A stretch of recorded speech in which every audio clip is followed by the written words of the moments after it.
So we just got this iPhone in a few minutes ago. It looks pretty busted. The customer doesn't think we'll be able to fix it. Let's see what Hector can do.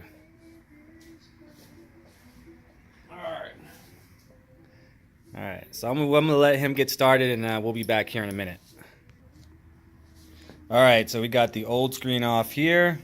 That's the new replacement one, along with all the guts here. So definitely don't recommend you guys doing this at home. Definitely come here. We'll give you a good deal. Alright, we'll be back here in a minute once we got the new screen on. Alright, still some more parts. You see all these little screws here. It gets kind of hectic after a while, but we're still working on it. Got to get it done here real soon. Be back in a moment. I'm gonna plug it. All right. And okay, moment of truth. Here we are. Old screen. New screen has been installed. Look at that. Good as new. So if you need your iPhone repaired, now you know where to come do it. We'll get it done in about 45 minutes. Peace.